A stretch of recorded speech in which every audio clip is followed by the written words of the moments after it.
तो जय हिंद और आप सभी का स्वागत है प्रीतम एकेडमी परिवार में और मैं हूं पंकज कुमार। तो बात करते हैं कक्षा 8वीं के मॉडल पेपर पर। तो सामाजिक विज्ञान का मॉडल पेपर आ चुका है, तो इसके हम लोग सॉल्यूशन पे बात करते हैं। तो सबसे पहला प्रश्न क्या है कि भारत के पहले गवर्नर जनरल कौन थे। तो भारत का जो पहला गवर्नर जनरल था उसका नाम क्या था, वॉरेन हेस्टिंग। ठीक है, कभी कभी प्रश्न आता है कि भारत के अंतिम और पहला और भारत का अंतिम वायसराय, ये तीन प्रश्न आते हैं, तो इसको रट लीजिएगा। तो भारत के जो अंतिम पहले गवर्नर जनरल थे उनका नाम था वॉरेन हेस्टिंग और जो अंतिम था उनका नाम था लॉर्ड माउंटबेटन। लेकिन भारत के जो अंतिम वायसराय थे ना, उसका प्रश्न भी पूछा गया था। आप मुझे बता दो भारत के अंतिम वायसराय और भारत के पहले वायसराय कौन थे। ये प्रश्न अक्सर पूछे जाते हैं। अगला प्रश्न है कि लॉर्ड क्लाइव ने भारत का मानचित्र तैयार करने की जिम्मेदारी किसको सौंपी थी। तो ऑप्शन नंबर सी होगा, क्या हो जाएगा, कर्नवालिस। तो कर्नवालिस को भारत का मानचित्र तैयार करने के लिए उनको जिम्मेदारी दिया गया था। तो ऑप्शन नंबर सी आपका क्या होगा, सही होगा। राज हड़प नीति की शुरुआत, ये अक्सर मैंने प्रश्न करवाया। अगर आप मेरे इंपॉर्टेंट प्रश्नों पे अगर आप देखते हो लगातार वीडियो, तो यहाँ पे और जो मैंने एक मॉडल पेपर बताया था उसमें भी प्रश्न था कि राज हड़प नीति की शुरुआत जो है वो डलहौजी के द्वारा किया गया था। तो Lord Dalhousie, option number B आपका क्या होगा, सही होगा। अगला, इतिहास को सामान्यतः कितने कालखंडों में बांटा गया। तो ये 3 हो जाएगा। कितना हो जाएगा, 3 कालखंडों में बांटा गया, याद रखिएगा। अगला है फोर्ट विलियम किला किस शहर में स्थित है। तो जो फोर्ट विलियम किला है ना, ये कलकत्ता में स्थित है। कहाँ पे, कलकत्ता। ऑप्शन नंबर सी आपका क्या हो जाएगा, सही हो जाएगा। अगला प्रश्न है टीपू सुल्तान कहाँ का शासक था। तो टीपू सुल्तान जो था वो मैसूर का शासक था। तो ऑप्शन नंबर सी आपका क्या होगा, सही हो जाएगा। अगला प्रश्न है भारत में अंग्रेजों द्वारा किस फसल की खेती किसानों को जबरन कराई गई थी। तो भारत में जो नील की खेती है ना, उसकी खेती जो है ना किसानों को जबरन करना पड़ता था, जबरदस्ती उनको करना पड़ता था। ऑप्शन नंबर बी आपका क्या होगा, सही होगा। अगला प्रश्न है आपका कि कोल विद्रोह कब शुरू हुआ था। ये जो कोल विद्रोह है ये कब शुरू किया गया था। तो कोल विद्रोह का शुरुआत 1831 से लेकर 32 के बीच में हुआ था। तो ऑप्शन नंबर आपका ए जो होगा, सही होगा। 3 विद्रोह याद रखिएगा। एक तो आपका हो गया सिपाही विद्रोह, सिपाही विद्रोह जहां से प्रश्न आते हैं। एक आपका कोल विद्रोह से आएगा और एक जो है आपका वो संथाल विद्रोह से प्रश्न आएंगे, जो कि आपके एग्जाम में बार बार पूछे जाने वाला प्रश्न है। तो तीनों को एकदम याद कर लीजिएगा, ठीक है। तो पहला सिपाही विद्रोह 1857, कोल विद्रोह 1831 से लेकर 1832 और सिपाही विद्रोह कब से कब तक हुआ था, 1855 से लेकर 1856 के बीच में चला था। तो ये बात याद रखिएगा। अगला प्रश्न है आपका भारत में पहली सूती कपड़ा मिल कहाँ स्थापित की गई थी। तो जो सूती कपड़ा मिल है वो बंबई में। कहाँ पे, बंबई में। तो ऑप्शन नंबर आपका बी जो होगा, सही होगा। अगला प्रश्न है 1857 की क्रांति का नेतृत्व रांची से किसने किया था। तो 1857 की क्रांति का जो नेतृत्व है रांची से विश्वनाथ सहदेव के द्वारा किया गया था। तो ऑप्शन नंबर बी आपका क्या होगा, सही होगा।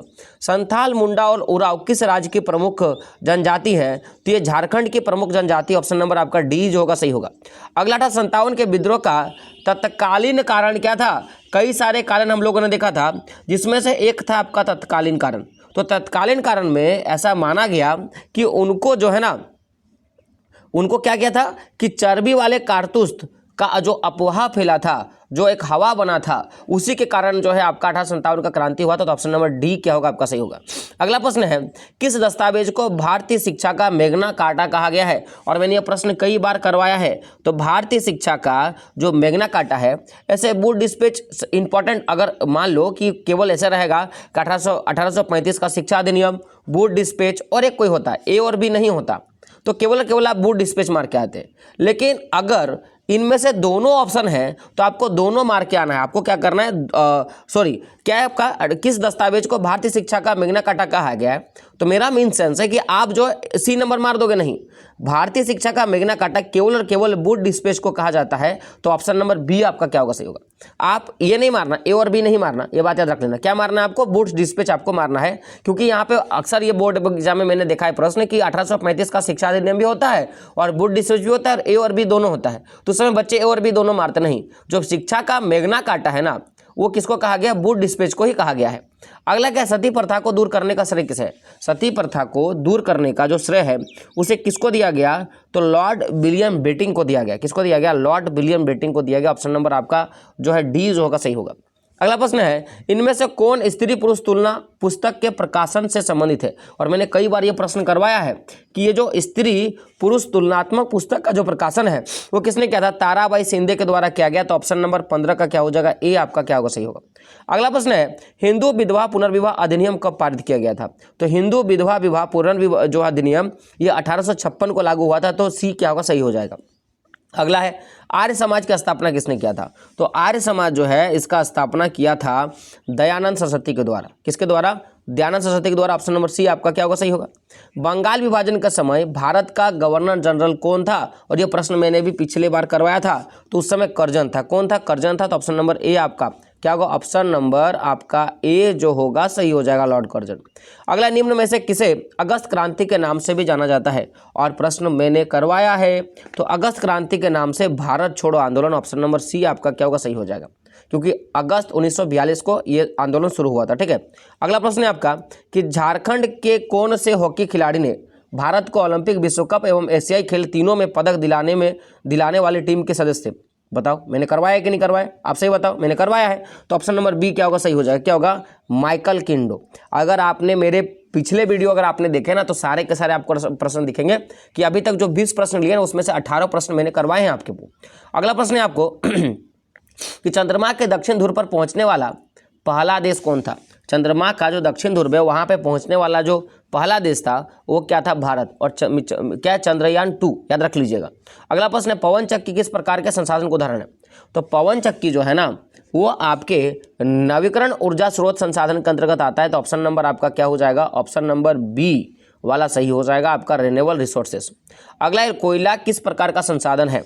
तो कोयला जो है वो आपका कोयला किस प्रकार का संसाधन है? तो कोयला जो है आपका वो जैव संसाधन है। क्या है? क्योंकि जीव जंतुओं से बनने वाले संसाधन है। तो ऑप्शन नंबर आपका डी होगा, सही होगा। अगला प्रश्न है, जिस संसाधन का उपयोग किया जा रहा है तथा जिसकी मात्रा भी ज्ञात हो वैसे संसाधन को क्या बोलेंगे? तो ऐसे संसाधन को बोलते हैं हम लोग वास्तविक संसाधन। और जिसका जो कभी वर्तमान समय कभी भविष्य में उपयोग किया जाएगा उसको क्या बोलेंगे? संभाव्य संसाधन। और जिसके बारे में पता नहीं हो वो अज्ञात संसाधन होगा। अगला प्रश्न है आपका कि झारखंड में स्थित एकमात्र राष्ट्रीय उद्यान बेतला नेशनल पार्क। देखो, बेतला नेशनल पार्क के बारे में कई सालों से प्रश्न आया है। और बेतला नेशनल पार्क जो है ना वो लातेहार में है, याद रखिएगा। कहाँ पे? लातेहार डिस्ट्रिक्ट में है। ठीक है। अगला प्रश्न क्या आपका 26 नंबर का कि भारत के अंतरिक्ष एजेंसी इसरो द्वारा हाल ही में कौन सा चंद्र मिशन सफलतापूर्वक चंद्रमा पर भेजा गया है? तो अभी मैंने बात किया था कि ऐसा जो है ना वो चंद्रयान जो है आपका क्या होगा? 3। क्या होगा? चंद्रयान 3। ठीक है। चंद्रयान 3 था ना जिसपे उत्तरी जो आपका नॉर्थ पोल है वहाँ पे जो है पहुँचने वाला पहला देश बना था। तो चंद्रयान 3 हो जाएगा। ठीक है। अगला प्रश्न है, पृथ्वी पर उपलब्ध कुल जल का कितना प्रतिशत पीने योग्य है? क्या आपका पीने योग्य है? तो 27 का आंसर क्या होगा? Option number C 2.7%। तो 2.7% जल है जिसको हम लोग पी सकते हैं। तो ऑप्शन नंबर आपका सी जो होगा सही हो जाएगा। अगला प्रश्न है, प्रधानमंत्री कौशल विकास योजना किससे संबंधित है? बच्चों की पढ़ाई से, सैनिकों से, युवा के कौशल विकास से उपयोग सभी। तो मुझे पता है बच्चे डी मानेगा नहीं। आंसर क्या होगा? युवाओं के कौशल विकास से। तो 28 का क्या होगा? ऑप्शन नंबर सी आपका क्या होगा? सही होगा।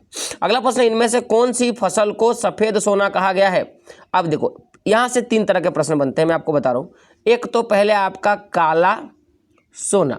तो काला सोना जो है वो कोयला को कहा गया, काला सोना पेट्रोल को कहा गया। एक होता है काला हीरा। तो काला हीरा जो है वो कोयला को कहा गया। अब प्रश्न है आपका कि सफ़ेद सोना किसे बोलते हैं? तो क्या होगा? जूट। क्या हो जाएगा? क्या होगा? कपास। और अगर सुनहरा रेशा बोलेगा ना तो उस समय आपको जूट मारना है।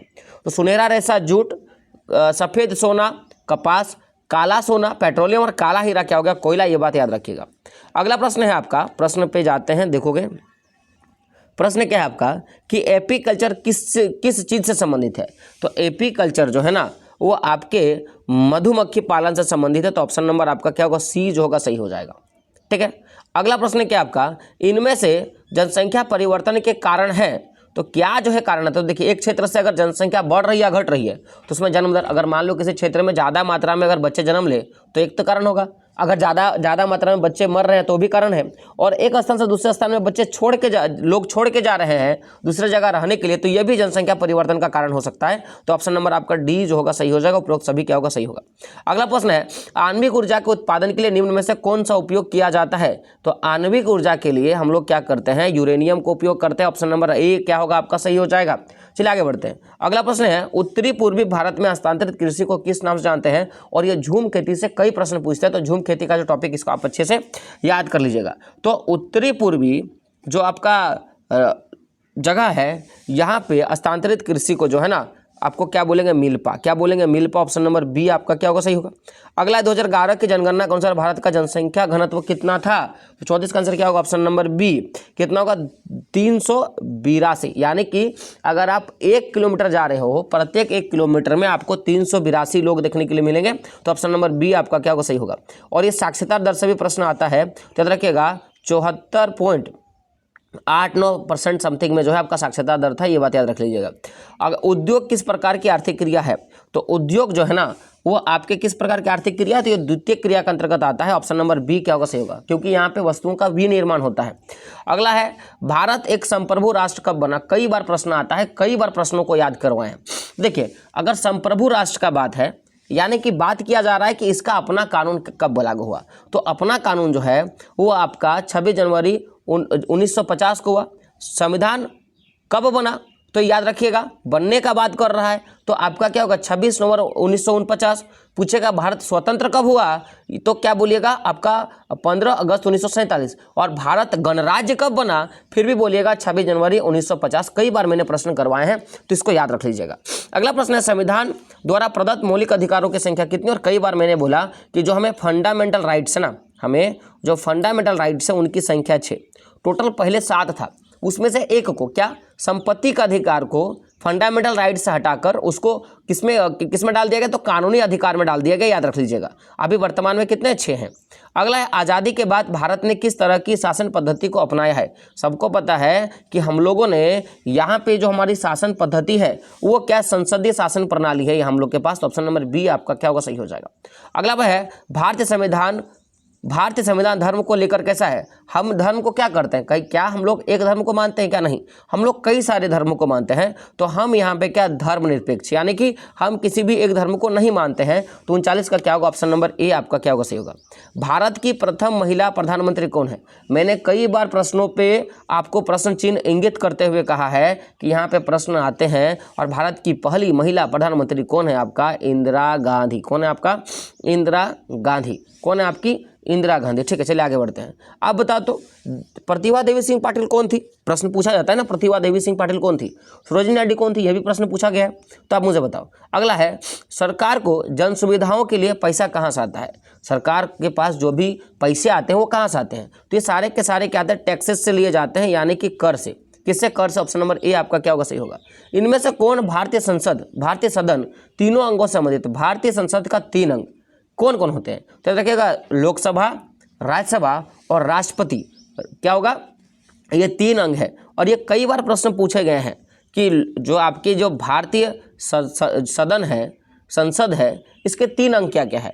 तो लोकसभा, राज्यसभा और राष्ट्रपति होता है। ऑप्शन नंबर आपका सी जो होगा, सही होगा।